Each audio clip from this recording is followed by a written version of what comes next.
everybody, and welcome to the Four Star Podcast. I'm your host, Jordan DuPont, joined right now only by Nick DiColo. We're going to do this a little differently. Right now, it's actually Sunday morning.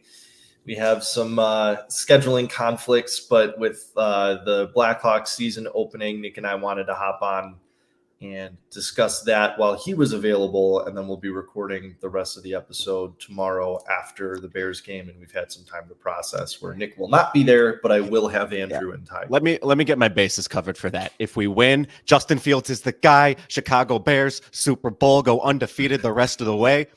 If we lose, fire everybody into the sun, trade Fields to Atlanta, fire Matty Eberflus into the sun, Caleb Williams, you're a Chicago Bear. I think I got my bases covered there, right? I'd say everything minus the Caleb Williams after his performance against Notre Dame yesterday, which I am sure Tig will be talking about it's going to be shortly. I'm a little sad I'm missing that, but if that's not his 180, I don't know what's going to be. But without further ado, we'll start digging into the Blackhawks. I actually went out to a couple of bars to watch the first two games. Unfortunately, I had to work last night during the Canadiens game, but overall, I mean, we're getting what we signed up for. You know, we knew it was going to be we weren't expecting a lot of wins. I was very surprised that we actually did beat the Pens, but we're getting a lot of great, exciting offensive play. Bedard's looking good.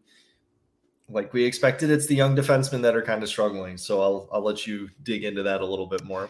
Yeah, I mean, overall, I would say I wouldn't even say that they're struggling. I think they're just going through the regular, growing pains of. I mean, what did I say last week? I don't even remember, but I think it's Vlasic's 22, Kaiser's 21, and Gorchinski's 19. So these are guys getting their first real taste in the NHL.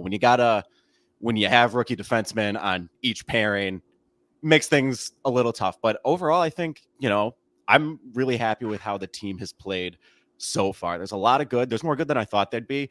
Mm-hmm. They've been in every single one of these games. The way they came back to win against the Penguins, the way they almost came back last night against the Habs. They went down 3-0.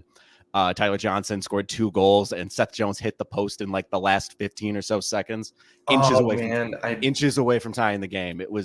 I was able to see when they were down 3-1. It looked like. I know it was in the third period, I think with about 10 or 15 minutes left, they were on the power play, and the power play was looking good again. It's just they had a couple of chances that didn't wind up happening. Yeah, we will touch on the power play as well. But let's get to what everybody wants to hear about, and that is Connor Bedard. Thank God Bettman rigged the lottery. Connor Bedard.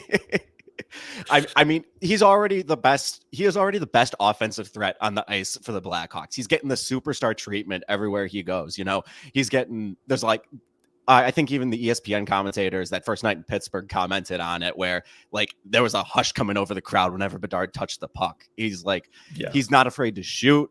He was getting booed every time he touched the puck last night in the Belt Center, which I think is really funny. Imagine 18-year-old, you're playing your first game in Montreal, and those French Canadians are just booing the shit out of you. But no, he's been great. He scored his first goal, a really nice wraparound against Boston. It was so pretty. It was so pretty. 2 assists. He's already on a point per game pace. I've been surprised at how much he's actually been on the ice. He had the most time on ice in the first game. He's averaging 22 minutes a game so far. Last night, especially on the power play, which we'll get to, the Hawks had an extended power play. He had a shift that was 3 minutes and 10 seconds. He's playing a lot. Wow. Which that's something to look out for. Face-offs so far, he's 9 for 25 on face-offs. Part of that is skewed by the fact that his first game, he was taking most of them against Sidney Crosby. I don't know if you saw, there's a really funny clip. I did see this. Was it Wes McCauley that was? I don't know who the official was, but Bedard goes up there. He's just like, I have yet to win a draw. Yeah. They're just talking. He's like, Crosby's so sick on draws. Like, what can you do? Yeah, the ref's like, 87 is pretty legit, isn't he? It's a great clip. And that is one thing I love about the NHL. There's a lot of, I feel like they do a really good job of miking up the players. So I'm really looking forward to having a lot more mic'd up Connor Bedard moments throughout the course of this season. There was another mic'd up moment in that game, and this can segue into the next thing I want to discuss, where Bedard gets to the bench and he's mad because he missed the shot and he thought he should have scored. And then Taylor Hall was next to him. He's just like, keep your head up, buddy. And it's really good that Taylor Hall's there. it's not quite good that in the Boston game he got injured. So that Connor Bedard's wing, former first overall pick, who I thought looked really good in that game against the Penguins. He's out. Luke Richardson says he's week to week with an upper body injury, and this really kind of messes up the lines a lot, just because not only are we out Taylor Hall, Kurashev started the season on IR, so he was on. If you remember back to training camp, that second line with Reichel, Athanasiou, and Kurashev was looking really good, but Kurashev didn't start the season. So now there's discussion of like, what's Luke Richardson going to do? Is he going to – it seems like he's trying to keep Bedard and Reichel separate for now, unless it's like late in the game and they need a goal, like at the end of the Boston game. He had Reichel playing with Bedard, and at that point looked really good. But otherwise, like I think Reichel needs like some help, and it's hard to get it at this point because when you have two of your top six out, it's tough. But really, like when you look at the offense, it's Bedard creating all the chances. It's always the Bedard line. That's always that's what's dangerous right now. So and yet they're really not the ones getting the goals, which is kind of funny. It's interesting. I feel like the Foligno Perry line is always pretty good. Like that grinder grizzled veteran line. I really like it. Well, and I'm certainly not complaining about the Bedard line not right. The goals will come. All the goals, right? The goals will come, and the fact that we're getting scoring other places is a good sign. Yeah, I mean, because that's another thing you got to consider too. This is such a young team. We're probably going to look offensively and defensively completely different at the end of the season once these guys just kind of get their sea legs under them, get used to playing at the NHL level, and learn. I mean, I'm really excited because we came out of the gate swinging a lot harder than I thought we would. And, again, the Penguins are a good team. You still have Evgeny Malkin and you still have Sidney Crosby. Erik Karlsson, Letang, Erik all those Karlsson, guys. Letang. The Bruins are going to be a good team. They got Lucic back. Who's the other? Pastrnak, Marchand. Pasta. Boston's a really good team. Montreal's not as great a team, but the Hawks are still, Well, the Habs are only 2 years removed from the finals, aren't they? Yeah, but 2 years is a while. I know 2 years is a while, but, it's not like they're a bottom feeder organization at this point. So we've had some tough competition, and we've looked really, really good against them. I've been very impressed. Yeah. Let's pivot to the defensemen, Korchinski, Kaiser, and Vlasic. I really like what I've seen out of Kevin Korchinski. I think he's been really great, particularly in the offensive zone, creating chances, like on the power play, passing the puck. I think there was a moment I think it was like late in the Bruins game where he actually joined in, and he and Bedard got in on a 2-on-1, and they didn't convert it. But I saw that, and I was just like, I'm gonna do my best when we talk Blackhawks not to compare to the days of old, because this is a new era. We want to be excited about the new era, but let's like the 98 to 55. Is that going to be our 88-2? I think it very much could be. So he's had some rough moments on defense, but you knew that going in. Again, rookie defenseman, and nothing I'm too terribly concerned about. Kaiser, I thought, had a rough first couple of games. There were a few moments where it was, again, nothing terrible, but he didn't really stand out to me a whole lot. I thought he had a really great game against the Habs. He was joining the attack. He, let me see. I just wrote down in my notes at one point that 44 was having a nice game. So, I can't think of anything exactly. I may have been a beer or two or more in at that point, but I'm with you there. And then like I said, I was out for both of the games that I saw. So, And Alex Vlasic, I think, has just been really solid all around. He got called for a penalty, which I think was bullshit because he was just finishing the check, But other than that, he's been playing really physical. He's a big guy. So overall, I'm pretty impressed with how they've played. There's going to be growing pains, yes, but there's nothing where I watch it and I'm just like, ugh, that's rough. Like, right. There was discussion before the season of whether or not they're going to send Korchinski back to the WHL. After 9 games. I don't think you can. I don't think he has anything more to gain. I think he's just got to have his growing pains in the NHL and, grow from there. What also really helps having 3 of your 6 defensemen being rookies is that the goaltending has been surprisingly great. Yeah. So far. Mrazek made some phenomenal saves in that Penguins game. He played really well. Start of the week or start of the game, excuse me. Yeah, I mean, he played super well against the Habs. Soderblom against Boston, and they've really stepped up. And you really need that when you have like a weak defense core. You gotta, even it's just like keeping momentum, making a save or 2, keeping your team in the game, especially if you're going to come back and fight the way this team has against the Penguins, against the Canadiens. So yeah, that's pretty much all the good. Do you have anything else good that you want to point out? No, I don't think so. I think I kind of touched on anything I would have added already. So gotcha. I guess that means we get to talk about the bad. We get to talk about the bad. The Hawks are 0 for 14 on power plays to start the season. They have been outscored 1-0 with the man advantage. They gave up a shorthanded goal last night against Montreal, so that's 1-0. That's not great. Actually, can I circle back and add good? Yeah, go for it. Sorry, talking about the power play made me think our penalty kill on the complete flip side has actually looked very good, I think. Have they given up a goal yet? Let me check. I don't think so.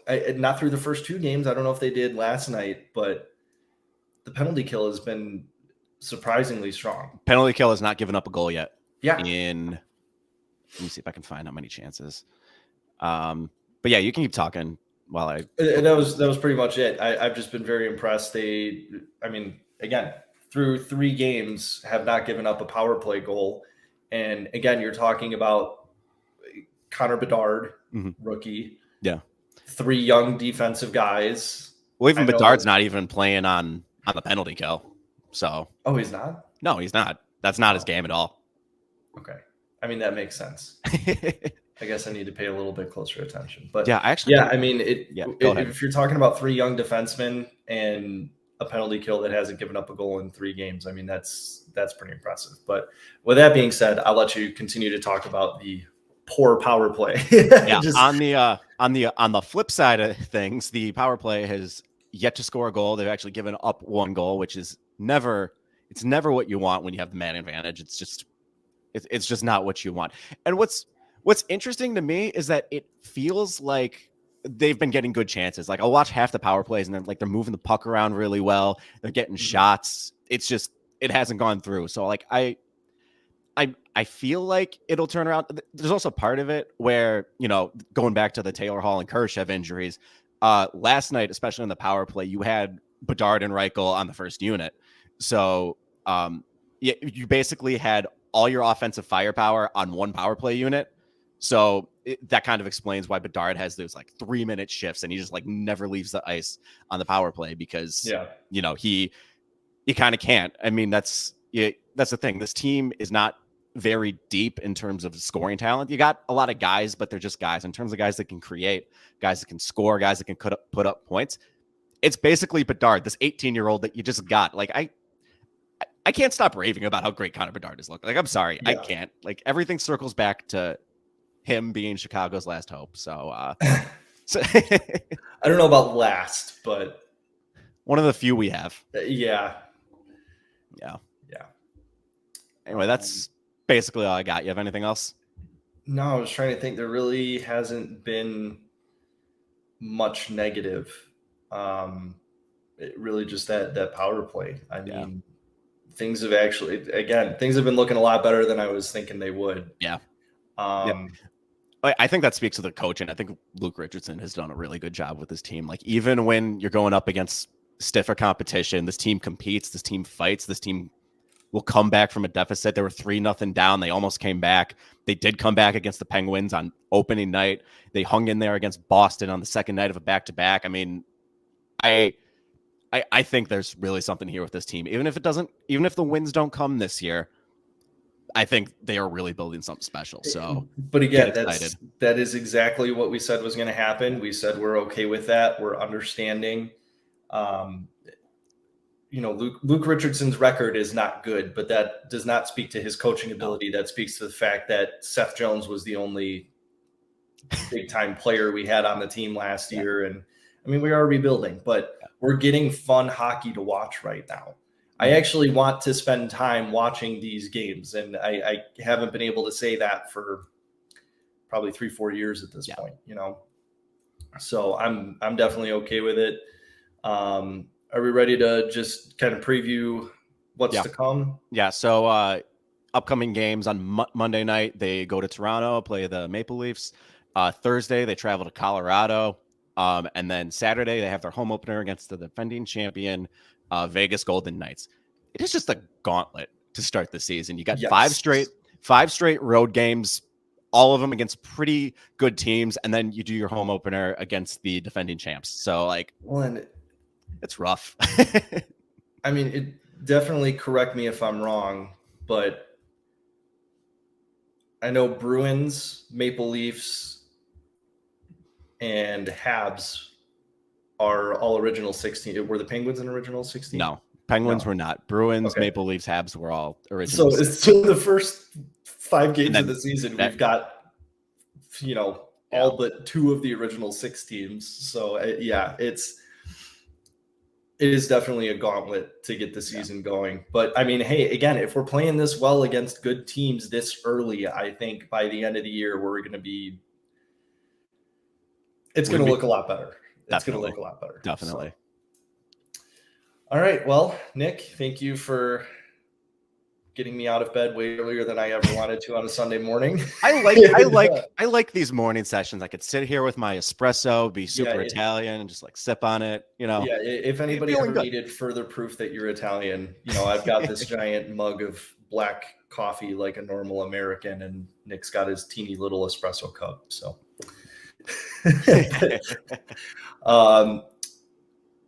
So I think this is probably going to be the opening of the episode. So there'll be a little transition here, and then you will see me probably wearing something different. Nick will disappear, and Tig and Andrew will appear. So, Nick, thanks for jumping in here, and of course, we'll see you next week. See you next week.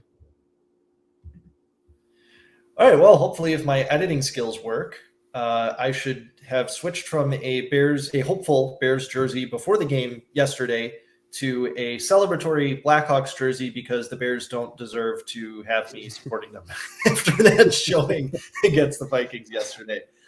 So Nick is gone. Ty couldn't make it this week, so it's just going to be me and Andrew. We're going to do kind of an abridged episode this week, so no 180s. Just going to talk about the Hawks and the Bears, and unfortunately, just the way things shook out, we're going to be ending on a low note because, oh my God, was that horrible. Awful. I mean, there's really it's bad because I was watching the game with my girlfriend, Delaney, and she doesn't follow football. The only thing she follows from football is the Taylor Swift, Travis Kelce relationship that's going on. That's the only thing she really knows. She's actually gotten really good about knowing some of the other quarterbacks around the league, so I'll give her credit for that. But we're watching the game together, and it got so bad, near the end of the first half, she gets up out of her chair, and she's like, "This is bad football, babe. I don't know if I can watch this anymore." And she just leaves. And I'm like, you know what? I have never been so proud of this woman in my entire life, because that is she's smarter than me, because I'm dumb enough to sit down and waste 3 hours of my Sundays watching this team and just ruining my mood for the next week or so, and then get ready to do it the next week, because, oh baby, this team is just – every single time you think that they might be turning the corner or that it might get worse, they end up proving you wrong in some way, in some form of fashion. And this week was definitely an example of that. Yeah, I mean, obviously Justin Fields left partway through the game with a dislocated thumb. Reports coming out today are that he will very, very not likely play against the Raiders. But he wasn't looking good to begin with. I'm finally kind of jumping on the bandwagon with you guys. He was holding the ball forever when people were, there was a running back he could dump off to 3-4 times, and he was just holding. I saw a replay. DJ Moore was wide open on a seam route. He didn't pull the trigger. And I hate to say it, but when Tyson Bagent came in, ball was getting out quick, and it was getting to the right spot. I mean, other than the duck that he threw up to kind of seal our fate on that interception. Yep. For the most part, he was looking really good. I mean, it provided a spark. I was at Gilligan's again watching the game. First half, I kept saying, wow, this looks a lot like the Iowa-Wisconsin game that just happened. Just punt. But then Bagent came in, and I mean, there was life in the offense. DJ Moore was getting the ball. Darnell Mooney was getting the ball. It started to be a little bit fun to watch. Obviously it didn't end the way we wanted it to. But I'll give Tyg a little credit here. He put out I can't remember if it was a post on Facebook or a tweet. But he said it was the right decision. I would agree. It was just, this is a guy that has zero professional experience and played Division II college football. Yeah, he's a UDFA Division II rookie, who's going in mid-game as a backup quarterback, and against a Brian Flores defense, which the Vikings defense isn't good, but Brian Flores is a good defensive coordinator. He's going to blitz a ton, and it's going to be a tough struggle for a young rookie quarterback getting his first real game experience. And going back to the Justin Fields thing, you knew what type of game it was going to be literally on the first snap, because what do you got there? You got empty set. And the Vikings are immediately showing cover 0, 6-man blitz, and they get a free rusher off of it, of course, which Justin Fields, he should know going into a game against a Brian Flores coach defense, against his Vikings defense that I think leads the NFL in blitz percentage. That's what they said during the They're either first or they're second with the Bucks or something like that. Like those are the top 2 teams in terms of blitzing this year. And so you got to know first play of the game, they had the right play call for it, where they had a quick little out and stick to DJ Moore. Justin Fields sees it. It's in his line of vision. He just doesn't throw the ball. He takes a sack, right? And you knew from that instant right there and there, all right, this is going to be one of those Justin Fields games, right? Because compared to the last 2 weeks where it felt like he was seeing the field and he looked like he was in a rhythm and getting the ball out reasonably on time, not really anticipating anything, but at least getting the ball out at a reasonable time. This week, it was way back to the first 2 weeks of the season where he just looks gun shy the entire time. It looks like he's scared to, make anticipatory throws, and you just can't do that. You just got to grab it, get to the top of your drop, and rip it, man. And not to quote John Daly in a football podcast, but grip it and rip it. I mean, grip and rip it. Get the ball out quick. And that's the only way to beat these blitzes too. And the thing that I'm sure it drove you insane, I'm sure it drove the other 2 guys insane, definitely drove me insane and everybody I was watching with. We had 10 days to prepare for this. Yep. And again, like you're saying, it's a Brian Flores defense that already has been the number 1 blitzing defense in the league. They're going to come at you. Yep. For 10 days that you need to get the ball out quick, and he's just sitting in the pocket taking hits, and it leads to him dislocating his thumb. I mean, and on that play, he dislocated his thumb. I think that was the play that you're mentioning earlier where DJ Moore was open. So for one, it was a 3-man rush. So you're getting sacked on a 3-man rush, which is just a whole other problem altogether. But he had DJ Moore, again, within the progression of the play in his line of vision, and he's not throwing it. He probably should have done a better job of anticipating it. But that's the other thing with Justin is that, he doesn't really anticipate it. It's the Jay Cutler syndrome, right? Where he's got to see the guy be open before he's willing to actually throw the ball. And, like Jay Cutler, he's got the arm talent to make it work sometimes. But other times, you get into these types of games where you got to get the ball out quick like that. It's just not functional. And that was the problem with the Bears offense, at least from the passing game standpoint, while Justin Fields was in there, that the passing game just wasn't functional. And, you just can't have, at this point, we just have to face it, especially with the injury now. And I don't know how much time Justin's going to miss because of this. It's really unfortunate because this is probably the worst. It's definitely the worst case scenario for him, obviously for his career. But it's a bad case for the Bears because they needed this year to really evaluate Justin Fields, and now you're getting fewer and fewer opportunities to really evaluate him. But at this point, what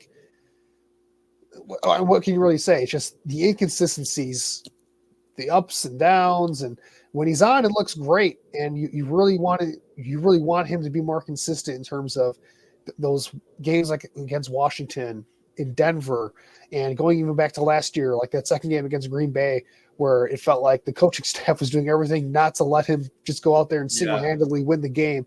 If we recall, like the Pittsburgh game from his rookie year, like when he is on, like he is one of the most exciting players to watch in the National Football League. And it's just unfortunate that we have so many of these games where it's just, you just can't function with him as your quarterback.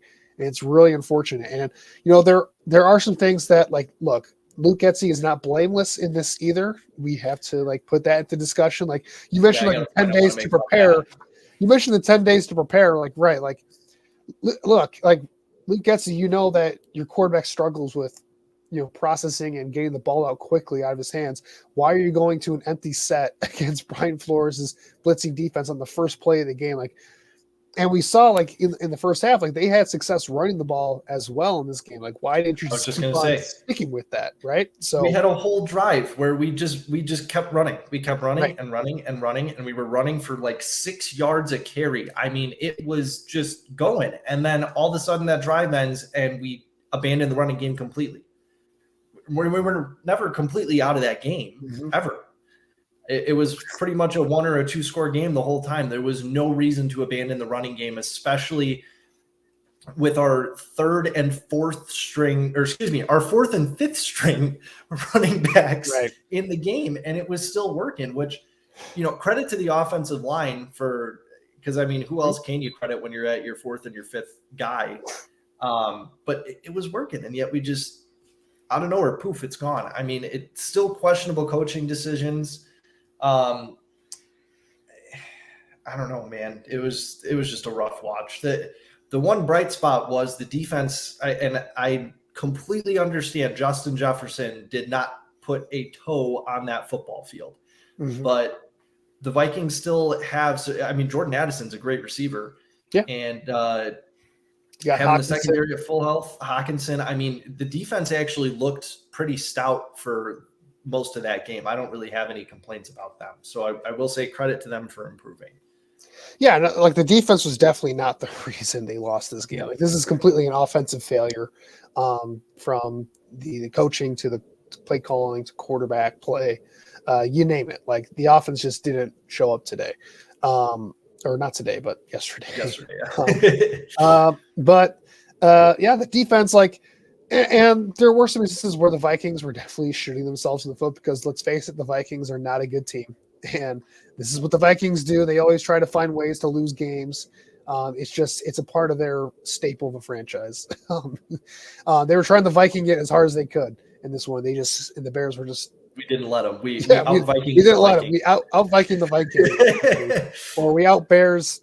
Our Bears-ness just was too much for the Vikings to out Viking us. But I mean, you have a couple instances there where, like, you have Kirk Cousins pulling a Carson Wentz or Deshaun Watson where he's throwing the ball backwards for a fumble. And by the way, that was a huge turning point in the game when they overturned the TJ Edwards fumble recovery. Like, that was huge.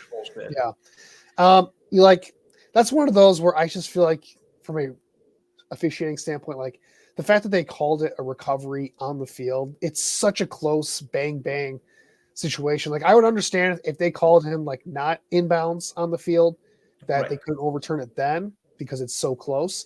And but I agree with you. In that scenario, like, you called it on the field, it's really close. Like, I don't think you can overturn that. Like, well, and even during the broadcast, Dean Blandino was saying the same thing. He's like, looks to me like this call is going to stand because it was close and they called it a turnover on the field. And then a minute later, nope, call overturned. Vikings get the ball back. Yeah. I mean, that also was a huge. That was huge. That really, that I mean, that I wouldn't say that was going to be determining the game because the Bears offense probably would have found a way to mess it up anyway, just because they did it later on in the game. Yeah. Remember, like, TJ Edwards, by the way, TJ Edwards had an awesome game in this game in general, by the way. Like, he's the guy who caused I think they've officially ruled it a fumble by Kirk Cousins, where Tremaine Edmonds got the quote unquote interception on that play. I think it's technically called a fumble. But anyway, TJ Edwards, on a blitz there, causes that. and sets him up in the short field. And then Justin Fields throws a brutal interception, like literally like 2 plays later. So, the offense probably would have found a way to mess it up because that was the way this game was going. But yeah, it's plays like that where, that's such a huge thing for this defense where they've already had their struggles, getting turnovers this season. And the fact that you get Kirk Cousins literally gift wraps you an opportunity to get a turnover, and he just, because of just stupid rules and officiating, like, just can't take advantage of it. It's really, those are the things that kind of frustrate you as a fan. But defense in general, like the defensive line, I thought looked a little bit better, like as a run blocking unit. The pass coverage, it was really nice to see this secondary back healthy. I still think there are some holes here, like Jaquan Brisker in coverage still gets like burnt burnt toast a couple times a game, which is just the way it is. Again, all that guy does is talk trash and get hurt. But no, he had a good game today too, I think. Yeah. Tyreek Stevenson out there making some good plays. It was good to see Jalen Johnson back healthy. Yep, he was lights out. Yep. I can't remember exactly what happened. I think it was just George Pickens shedding a block nicely and busting up a run play in the backfield. Could be wrong, but I remember there was a George Pickens play that I was Zach Pickens, you mean? There's Zach Pickens. Sorry, not George Pickens. Zach Pickens. My bad. Wrong Pickens. Yeah, wrong Pickens. Too many Pickens in the league. You should have two Pickens as a Bear, though. Yeah, Zach Pickens. Yep. I think he shedded a block, and I remember being like, "Hey, Andrew, because he just made a play in our group chat." Seriously, defense had a good game. It just sucks that this is the brand of football that we're getting accustomed to. I am a little worried after Caleb Williams' performance against the Notre Dame defense. I don't know that I necessarily want Caleb Williams. Well, if we want to go to the college football, the quarterback discussion there, like at least there's a Drake May that if you're not sold on Caleb Williams, Drake May looks pretty damn good too. So I think, we're probably too early to get into talking about quarterbacks right now, but I don't know. Drake May is a pretty special prospect as well. So I wouldn't be sweating it too much. Yeah. Do we think this is it? Kind of bring this big picture here. One more thing before we do that, actually. Yeah, can we talk about Cody Whitehair and his inability to snap a football? We definitely need to talk about Cody. We definitely glossed that over, but holy cow. If we talk about Justin Fields not being able to play on time, well, it doesn't help when your center literally cannot snap a football. Like there were multiple plays. Like it felt like multiple plays in a row where Cody Whitehair couldn't snap a football. Like, how about Bajan having to come in off the bench and deal with that shit? Yeah. How can you expect to succeed if you're coming off the bench, never having seen an NFL game, regular season game, and your center's about to chuck the ball over your head? That's rough. We need to do something about that because the center problem has not fixed itself, and it's been a problem for a while. I don't think we've really had a solid.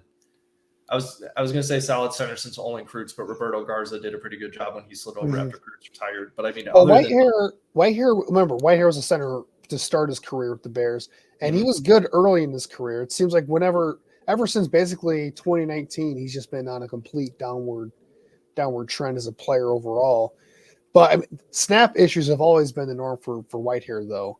We remember that was the issue for him even early in his career too. It's just that he was good enough as a blocker to kind of make up for it. Now the blocking's not there, so the snap issue just gets magnified. It gets magnified, right?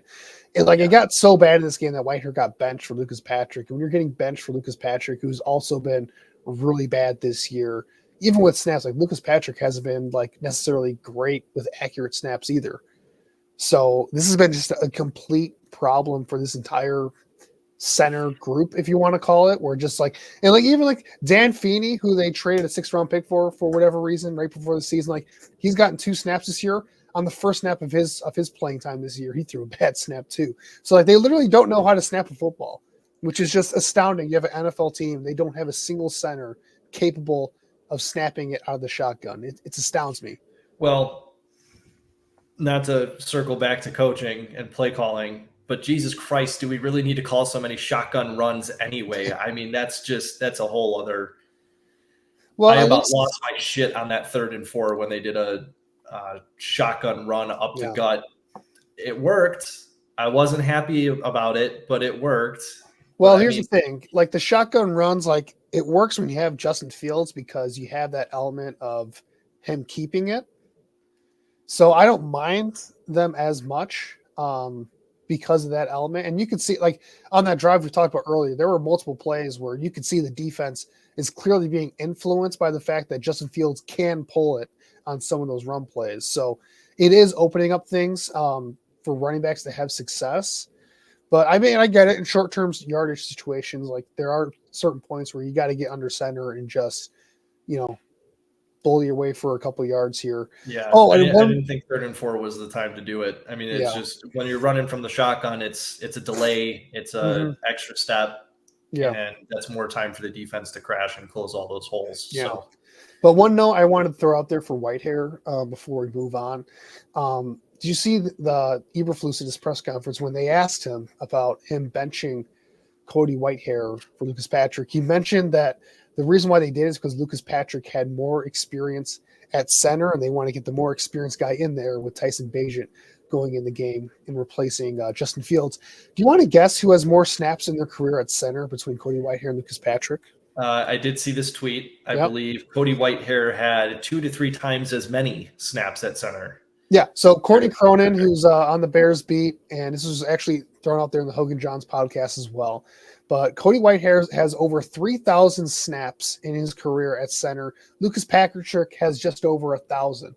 So, like you said, like literally, Cody Whitehair has 3 times as many snaps in his career at center than Lucas Patrick. So, look, I don't care that Eberflus, like his mantra is he doesn't want to throw players under the bus, and you know. I get it. Like you had to bench him for his performance because he was that from Whitehair in this game.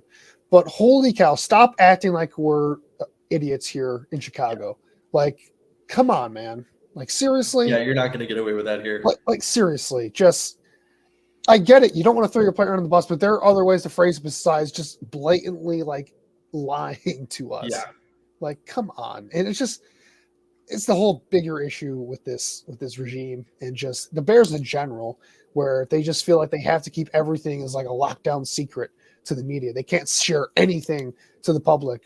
You know, it's just like, dude, just stop.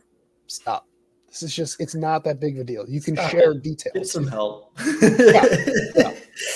Like just all you had to do was say like, look, we've been having, struggles with snaps the entire year at center. Cody was having a tough game, so we went with Lucas Patrick and felt like he gave us a better option. That's all you had to say. I think that would have been just fine. I don't know. I just can't stand that shit. It's really annoying. Well, we probably should, because I mean, this Fields injury does have a lot of big picture implications. Again, I do think Bagent actually looked like the better quarterback on Sunday.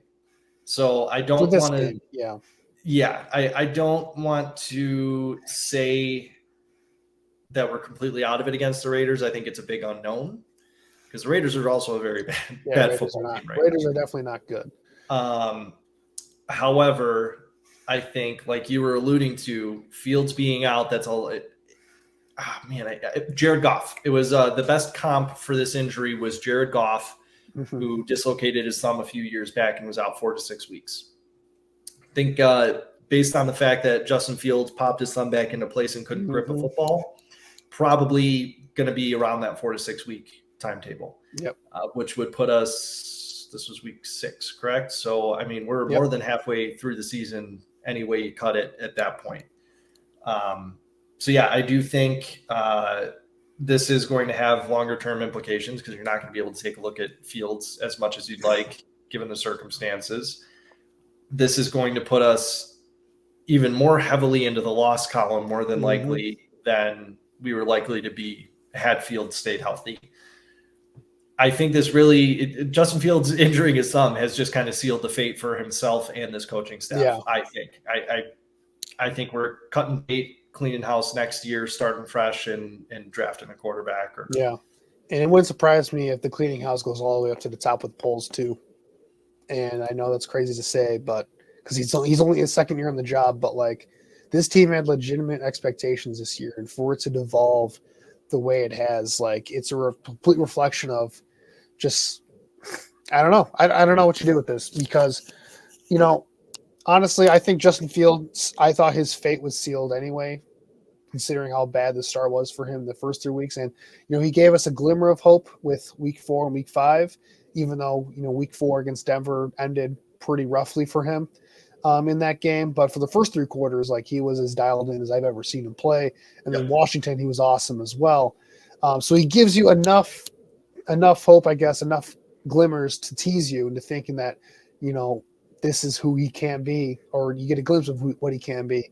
And then you get stuff like this where it's just like, man, it's brutal. Unwatchable. It looked like Iowa, Wisconsin. Yeah, I mean, seriously, it was. And apparently, like on the sideline, apparently he tried popping his thumb back in and trying to get in the game to play, which I admire his toughness for that. I also part of that probably has to do with him probably recognizing that he probably knows that, like, this is probably it for him, in terms of his career in Chicago, right? And he knows that if he's out for a significant amount of time, like, that might be it, because you have to imagine at this point that all the players in his locker room know that this coaching staff is not going to make it at the end of this season. Like, they're done. Like, it's a matter of when and not if this coaching staff is going to be fired. I think everyone knows that in the building, because tensions have been high in Hallis Hall since week 1. You know what I mean? So it's not a secret that things could get pretty brutal here pretty quickly.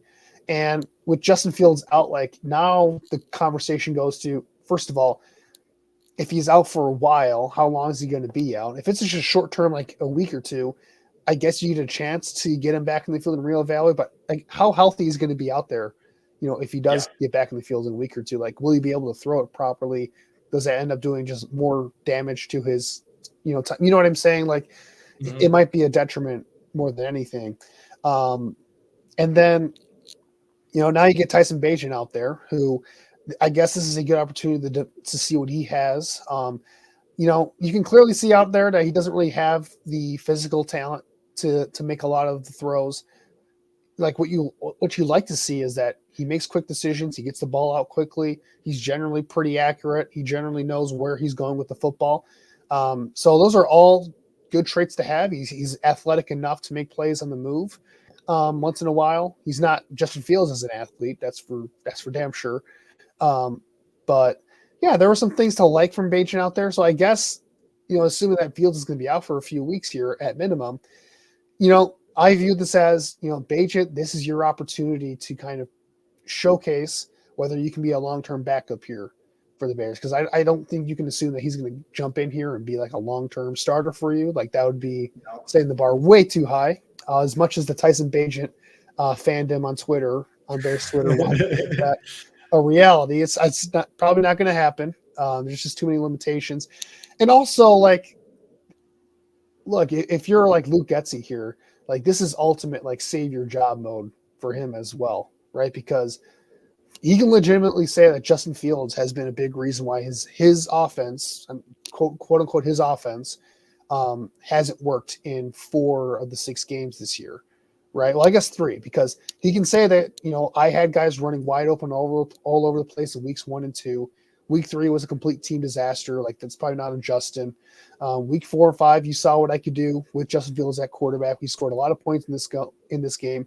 And then week 6, you have Justin Fields holding onto the ball too long, and guys are open, and I'm scheming it up well, like, and he's not hitting them. Basically, this is what Luke gets to say. Yeah. And now he's got the chance of Bagent to go out there, and he can, he has a chance theoretically to kind of, sow some doubts, I guess, into the decision makers here. But I don't think it's going to work. It's not going to work. Probably, but he's going to try to make that case, I would assume. But yeah, it's just going to get rough out there. And the Bears right now, they have the first 2 picks in next year's draft if the season were to end today. And honestly, like, I've kind of been in this mode for a few weeks now. The Washington game and Denver kind of maybe got me thinking otherwise. But now it's just like, it's all about the tank now. And that's really where my mindset is as a Bears fan, which sucks for the second year in a row that we're doing this early in the year. But man, it's just, at this point, this is a lost season. It's unfortunate that the Justin Fields era is probably going to end poorly. And this is kind of like the first match, I guess, so to speak. Yeah, I think no matter what winds up happening, I mean, really hoping we wind up with the top 2 overall picks because, I mean, That'll be huge. we got DJ Moore locked up for a couple more years. You go out, you Mhm. draft yourself a stud college quarterback and Marvin Harrison Jr., and boom, I mean, right there, that's offensive. You can turn things around really quickly. Yeah. And for those saying like, well, what if you fire Poles? Like, what GM is going to want to come here and build this team? Like, no, Every single one you don't on planet understand. Earth. This is the most desirable job in the NFL if Ryan Poles is fired, because you're going to have $100 million in cap space. You're going to have 2 top 5 picks, including the number 1 overall pick, assuming Carolina continues to suck, which they will, because they are legitimately the worst team in football this year. You have DJ Moore, like you said. You have some pieces on this offensive line, like Darnell Wright can play. Like he looks pretty good as a rookie. Nate Davis has played better. He got injured in this one, which is unfortunate. But Tevin Jenkins, when he's on the field, he's a beast. You know, I'm a big Braxton Jones guy. I think Braxton Jones can play, given some more time to develop. You know, he's obviously out injured right now, but you know, this is not a terrible situation to walk into, and you got to figure, you get enough pieces in free agency, you get, you know, a new quarterback and a blue chipper like Marvin Harrison Jr. in the building, you can turn things around pretty quickly, but we have to suffer through the rest of the season to get to that point. It's just, it's what this is right now, and it's unfortunate. Well, I don't think there's much more we can add at this point without being redundant, because I think it just feels like every week we have to talk about the same stuff. It just doesn't change. But hey, Hawks beat the Maple Leafs tonight. That's why I'm wearing the jersey. So we will take the positives while you can, right? Yeah, I mean, Blackhawks have been looking a lot better than we were anticipating. I know Nick and I kind of covered it in the first segment, which was filmed yesterday, but they impressed even more against the Maple Leafs. So I'm sure we'll have that to talk about, along with the other matchups coming up. Bears are we home or away against Vegas? I think they're on the road against Vegas. Gotcha. I could be wrong. No. They're at home. It is home. All right. So Bears are at home against Vegas. It's going to be a noon Central game. Yeah, that's right. I've already looked ahead. Yep. So noon Central. I don't even want to get any hopes up on that one, but. Yeah, I mean, it's just Bajan's going to be the quarterback. You know, Jimmy G against Jimmy G might not even be the quarterback in this game. It sounds like he might be out too. So you might be getting Aiden O'Connell against Tyson Bagent. So for those expecting heavyweight bout you've all been waiting for, a high-scoring affair, we got to do it for you.